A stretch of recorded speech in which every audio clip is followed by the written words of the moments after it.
And welcome back to the 480 experience, a little virtual show as Trevor is in Tucson preparing for the Territorial Cup. So we're just going to start and we're going to recap that amazing BYU win. Oh my Wait, well, let goodness, me man. just say this. Let me just say this. With your intro, it makes me feel like I'm a beat writer, like on an away game right now. Like I, just the way you're introducing me. I But know, okay. and we're both wearing yellow, man. We're just always repping Arizona State, I guess.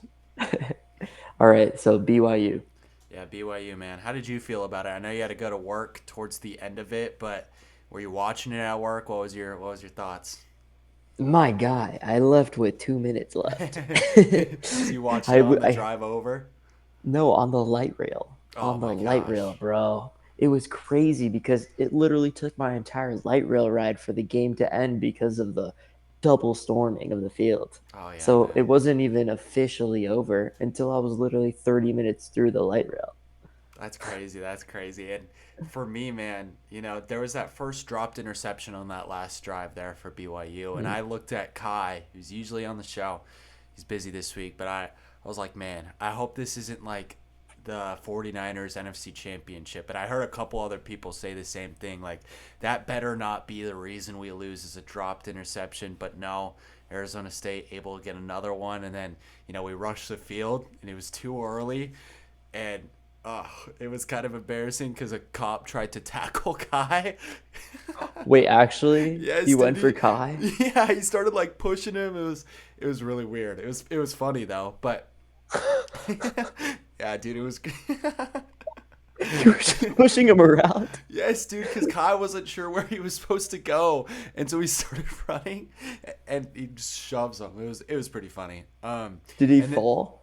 no, he didn't. No, Okay. cop was weak. Weak cops. They gotta bulk up on that security at ASU, dude. They opened the gates for us. Sitting here talking about what did Arizona State students run in the field? They opened the gates, man. We thought the game was over. Um, but yeah, it was a lot of fun. And then I saw Koa Pete's older brother, and so I was like, "Yo, dude, tell your brother to commit to ASU," and he ignored me, but I'm sure he heard me. Damn. Yeah, so a lot of fun in that one. You don't get that many like experiences as a fan, so it was good to be a part of it. Energy was crazy, Trev. You were there for the energy, man. It was unbelievable. And We I've made been it through. we've been hearing some rumblings that ASU might be traveling well this year. The team's way better. They're 8.5 point favorites, and I saw that about they're projecting maybe 40% of the stadium will be Arizona State fans, which would be unbelievable. So we'll just Mm. have to see if you're planning on going, if you're on the fence about going, show up. It's gonna be a good game. But let's talk about it, man. Arizona State 9-2 on the season, and the Wildcats came into the year ranked and have since fallen. They're 4-7, 13 in the Big 12. Noah Fafita really hasn't been all that this year, and I mean, McMillan has kind of been their one guy that makes this game watchable. He is the NFL, NFL. he's absolutely NFL, and he's the reason I'm terrified of this game. It's been a couple weeks since. Imagine Keith Abney on Teodoro McMillan. No, dude, that's a nightmare matchup. And honestly, it's been a couple weeks since Arizona State has played like a guy that can just go out and get a win for them by himself. And Mhm. McMillan can do that for the Wildcats. I know they only have 4 wins on the year, but man, you don't think he wants to go out there and show out against Arizona State? He absolutely does. What's a cool aspect that I like about the challenge for this defense is when have we gone up against a star wide receiver this We, season? man, Big 12 is so running back heavy that Ex- I couldn't name one. exactly, right? Like just a weapon on the outside. And even those mid tier weapons that Texas Tech had, they were converting on those third downs. Like he They was looking were. straight for him. And it's a similar body type, honestly. Like that 6'3", 6'4", lengthy, but if you have the route running ability, you're just a threat to anyone in college because, you know, everyone's technique is just It's off. developing. Yeah, It's developing, right? Like what we'll see from ASU's defensive game plan will be a lot of double teams because like it'll just be bracketing Teodoro McMillan and like even Kenny Dilly mentioned it in one of his pressers. It's like you got to be able to bracket their star player. You just can't let their star player beat you. And Yeah, we've seen that in responses with other teams that have played U of A this season. We have seen bracketed Teodoro McMillan, but this guy's 100% a top 10 draft pick. dude. Oh my goodness, he's been so good for them, and it's really sad that it's never sad that the Wildcats are bad, but it's sad for him Mhm. that he's so good and he's just not getting to compete. Right, their most competitive year happens to be the year before they implement the 12-team playoffs. That's some pretty freaking bad luck, but And we what love that their stuff. perspective too, they would probably like feel like they were contenders for a 12-team playoff last year. You know? I thought they were right. Like Yeah. looking, if I said last year, if it was a year ahead, they'd be in the playoff. They'd potentially be in the playoff, but Mhm. nope, not no such luck. And guess who finds themselves within reach? That's the Sun Devils. It's not the Wildcats. And You if know what? Let me just say this. This is one stray to the Wildcats, right? Okay. okay, let's hear it. They're no longer going to be ranked top 25 in basketball. They're obviously not Yeah, ranked in football. ASU is ranked or going to be ranked top 25 in basketball, top 25 in football. and don't forget about They're hockey. Don't forget about hockey, man. They just hockey. swept There you go. #1 University of Denver. DU is our school to beat. But the point is, there are only 9 universities in the entire country that can say that they are represented in the rankings. And to think that that is probably a credit to what U of A could possibly be, but they're just coming up short on their sports programs. You're just seeing it. Like you see that fan buy-in, but there's just so much inconsistency. And I think I am going to keep my magnifying glass on tomorrow will be the coaching staff for the U of A. I want to see if Brent Brennan is legit. I want to see how aggressive they are on their game plan, like on their play calls. Look, we just saw Georgia and Georgia Tech go into 8 Oh, eight overtimes. Like overtimes, man. Wild anything could stuff. happen. It was one of the craziest games I've watched. Hey, right up there Anything with could that happen. A&M Auburn game last week. Yeah, We've been treated to some amazing football last couple weeks, man. It's 100%. been awesome. 100%. It's been awesome. Unfortunately, we were in the middle of our ASU games during a lot of that. Yeah, But I watched the end of that A&M game. I mean, the yeah, A&M game started after ASU ended.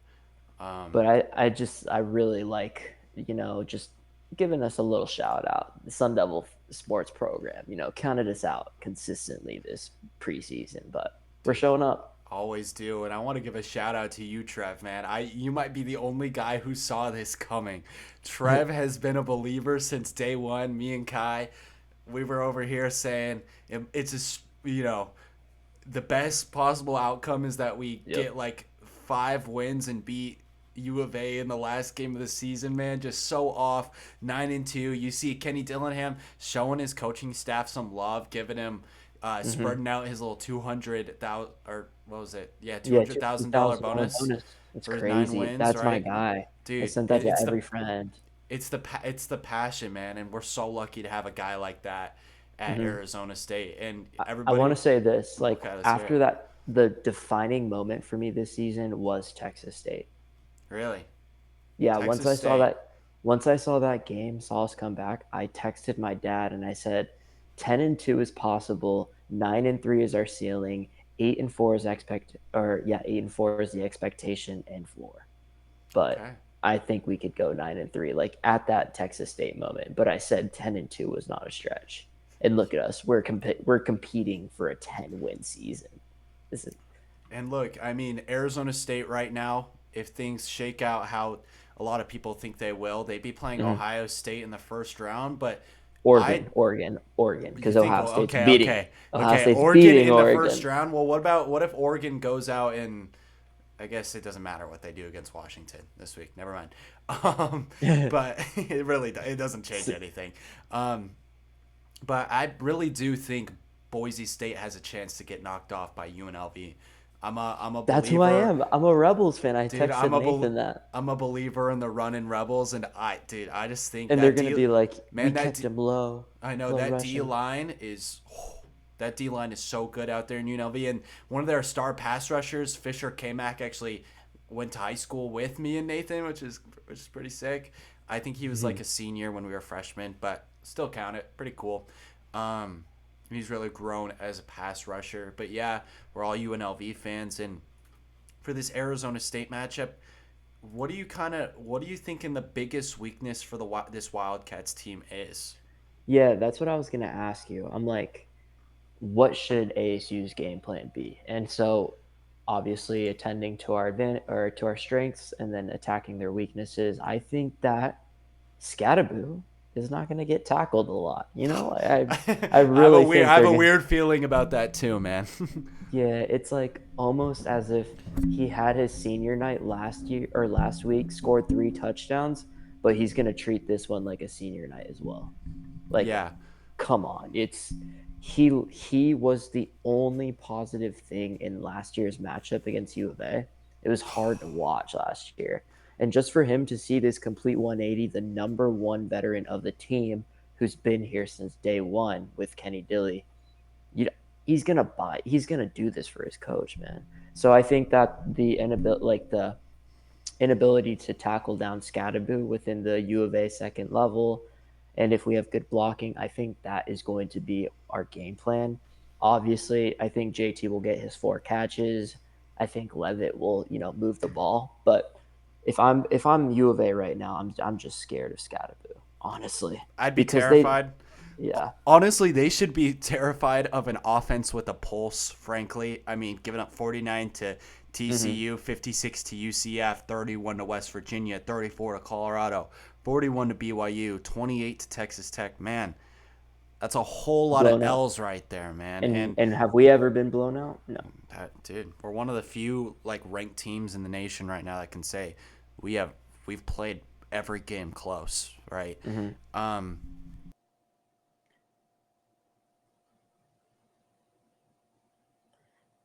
Oh, sorry, my mic got muted there. I have some serious issues with the rankings this week. Come on, Alabama should not be that high. There's no We're way. good. There's We're good. Remember, we control our own destiny. no. Well, So we kind of. need to There win this. actually there is a scenario where Arizona State wins and misses the playoffs. It's so insanely small that we're not even going to cover it here. Yeah. Because it's like a BYU win, Colorado win, Iowa State win, and then a couple, I think, something. We're not going to cover it because it's so small. It's not going to happen. Arizona State, if they go out there, they get a win. They will be representing themselves in the Big 12 championship out in Dallas at Jerry World. And so what I saw with a lot of the U of A losses and what I think will be a component is the start of the game. So U of A found themselves blowing, or not even, I would just say blowing the game from the beginning. They went down, 2 possessions to Kansas State, BYU, UCF. All 3 of those teams, they already played down to them within the first 7 minutes of the game. Yeah. And that was actually, I can attribute that same model to ASU's game against Texas Tech, where you're just shooting yourself in the foot, putting And yourself down and, two and possessions. Cincinnati, man. Yeah, for sure. But Texas Tech happened in 7 minutes. Like, Yeah. No, first yeah. quarters, we're down 14-0. It was bad. It was really Yeah. bad. And It that's what was. happened with U of A. With the UCF game, they let RJ Harvey in the QB4 get a touchdown, and then it started raining a bit. RJ Harvey got hot, and next thing you know, they were down 21-0. BYU, they were playing with them a little bit. They got a score. And then next thing you know, BYU's up 21-7, and then it's over. Kansas State, they had that was the only game where, like, okay, they had their start, they had the kick up, they had a punt return, they had their possession up, but then U of A's defense locked in, right? Second half, offense couldn't score a single point, and Kansas State walked away with it, scored 31. Yeah. The idea is when you just start off the ball hot, and we have been doing that. I think that is the reason why we've been winning. Yeah. We started off When was hot against what was the last time you would say we started off slow? Would you say Cincinnati? Is that? I mean, Oklahoma State clearly not. UCF, You'd say UCF, UCF. UCF, UCF. Yeah, because remember, we were carried by those special teams play in the pick six. Yeah, that's a We good were point. going. We should have went into halftime down 21-7, but Yeah, but um, some clutch it plays by the was. Sun Devils. And what I want to say is this, right? When we say start off slow, we're usually referring to the offense, but what started off slow was the defense for UCF. Hmm. They just had to get used to RJ Harvey in the beginning. But the point is, We beat Oklahoma State because we went down there and drove first possession and scored. We played well against Kansas because we went down first possession and scored. We obviously played amazing against Utah and BYU because Yeah. we went down there and just we were aggressive from the start. And when you show that resiliency that early in the game, the other team is going to have just that war on attrition, just trying to tackle our bell cow. It's just such a hard thing to do. So I really want to see a hot start. If I don't see a hot start, I'm worried. I'm biting my nails because it's going to be a good game. Like Yeah. honestly, this could very well be an 8 overtime game if it had the cards playing in its favor. But the idea is it's going to be a close game. I doubt that it's going to be a blowout. Yeah. And so one thing I did want to talk about, it could be a very close game. And I think last year, sorry, something's going on with my chest. I don't know what it is. Last year, it wasn't a very good team, right? But a lot of the guys didn't understand the importance of the matchup. And I watched ESPN, PHNX's interview with Cam Scattaboo, and he just talked about how he didn't really know about this rivalry last year. He just didn't know, right? First year as a Sun Devil, and he said, after the game, he was walking the streets of Tucson, and he just felt it. He felt what the rivalry meant to that city, and then he kind of was able to resonate that with what it would mean to Phoenix or Tempe to be able to come out and pull out a win. And so he said, even though he's not, from Arizona State, he feels that pride, and he wants to go out there and he wants to show out for Kenny because he knows how bad Kenny wants this. Kenny would kill himself if he loses 2 years in a row to U of A. So, Oh no. Oh no. he lives for this game, man, and Yeah. I don't foresee a loss coming for the Sun Devils. Yeah. I think they're going to come out there. I think they're going to start strong. They struggled on There's the just too road. much there's too much on the line. There's way too much on It's the line. it's like you can't ruin your front seat. You just can't. You can't, and they struggled on the road all the way up until playing Kansas State, right? Something we talked about here on this pod many times. How we were just a little concerned with the slow starts on the road, but Kansas State, they came out and they played a pretty good game until the very end. There, they came out strong though, and so I'm not too worried about them on the road like I was earlier this year. This is a team that's grown a lot. This is a team Levitt has, really blossomed as a player. He's really looking like he's going to be one of the top quarterbacks in college for the next couple of years. So, And I wanna add to the away development of yeah. this team, the team development on away games. What needs to be attributed is that this is the last game of the season. So these seniors, everyone who had their senior night last week, it's either you win today or you're not playing football for a month, Yeah. like 3 And weeks and we're minimum. playing in the freaking Pop-Tart Bowl or something like. Yeah, you're not putting any film out there for the Sunday scouts. You're not playing for the you're not going to feel as fulfilled with the season because of how far you got. And It's what you this or lost. no, it's Yeah. this or nothing. And what I really appreciate is there are certain players and certain teams that would take this opportunity for granted. Example A, Georgia Bulldogs. Yep. They take their opportunity for granted because they know, okay, if we, lose to Georgia Tech, we'll still be in the SEC championship, and then And you they already just know and they and then we just need to they win the they just SEC rely championship. on the committee being SEC bias all the way as But well. not even that. If they won the SEC championship, they're in no matter what.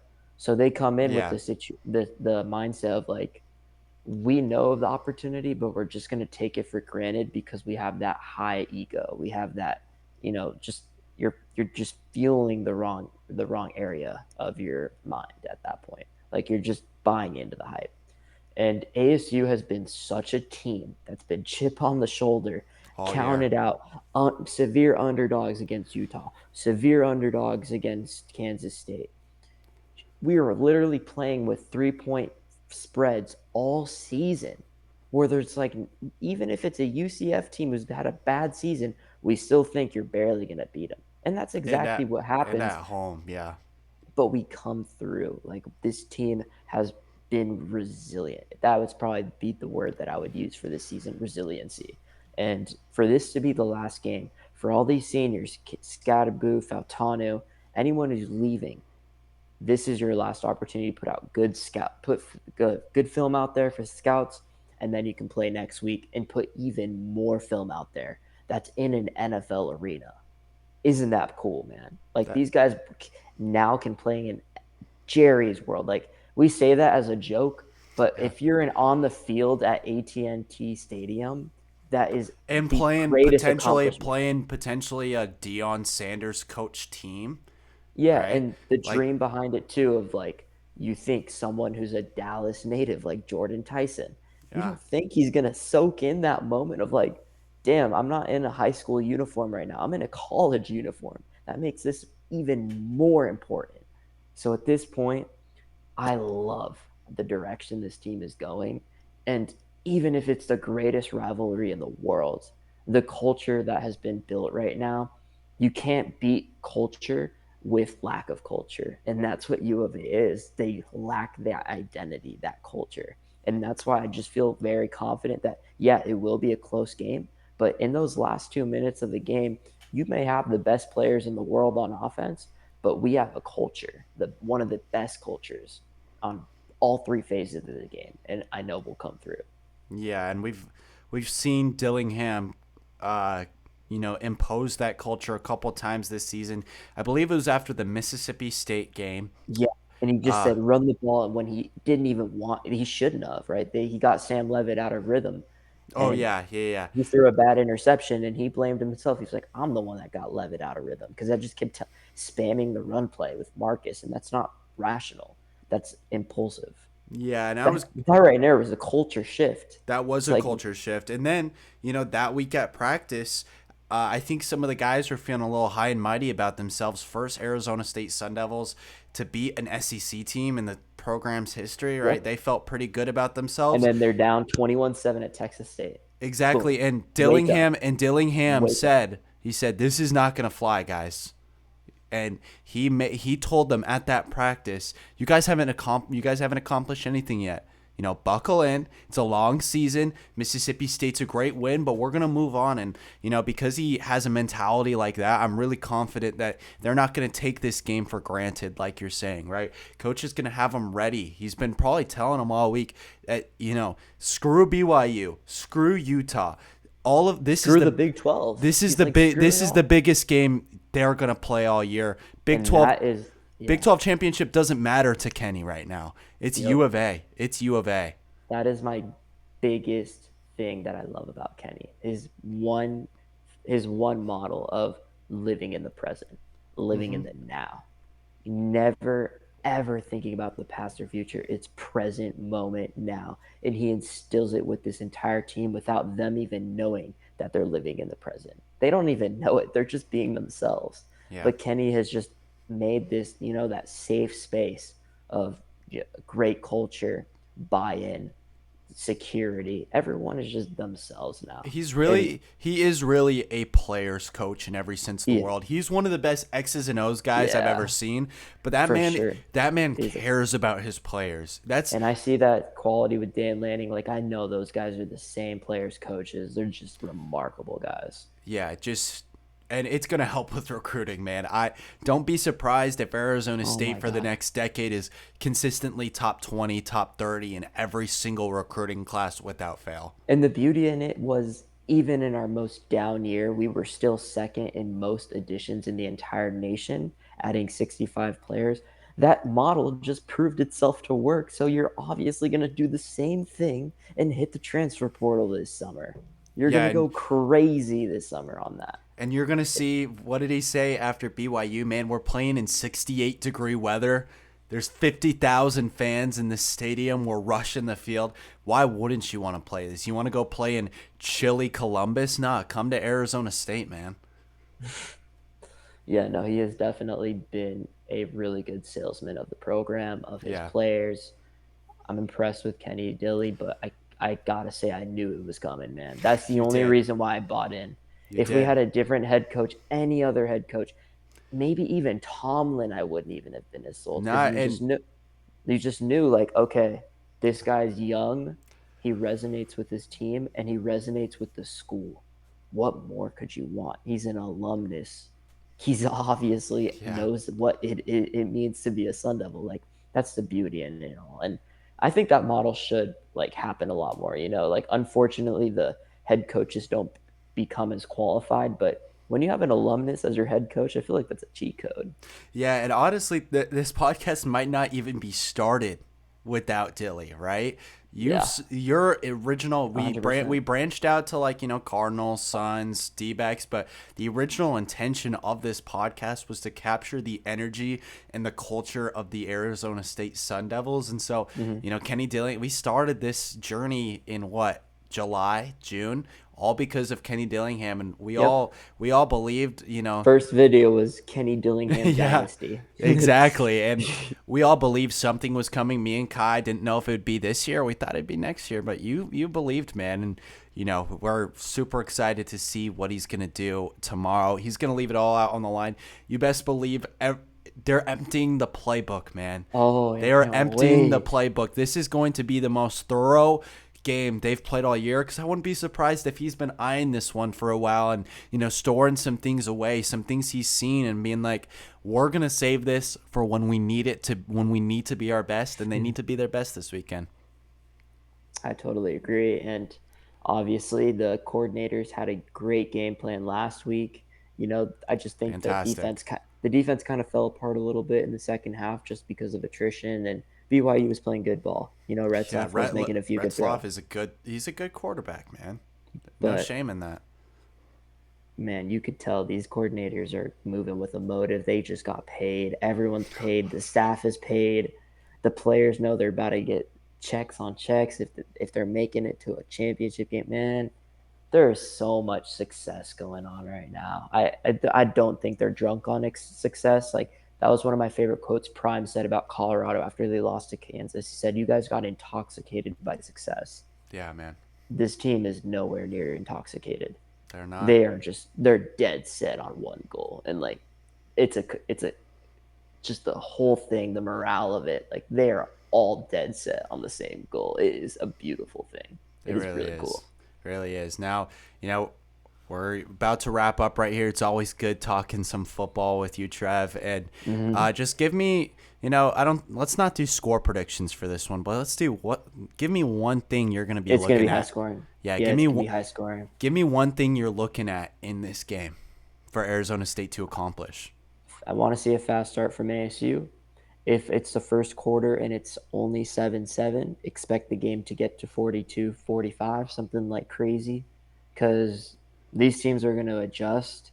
And let's be real here. U of A is better on offense, and ASU is better on defense. So what does that mean? Well, those matchups are going to have to match the other matchup. So if ASU's offense isn't producing as much against U of A's defense, you're going to put the ball in the defense's hands a lot more. Like, our defense can have a lot more stress. And so what I really want to see is just that balance, like that complementary football. It's because I just don't think U of A can play complementary football. The one side of the field is going to be outperforming the other side of the field on every single game this year. That is exactly why they're 4-8 or going to be 4-8. But the point is, Yeah. what's up? Oh, I was going to say, I totally agree with that. I really do, right? Yeah, because like it's either their offense is playing really well, their defense is not playing as well, and their defense is playing really good.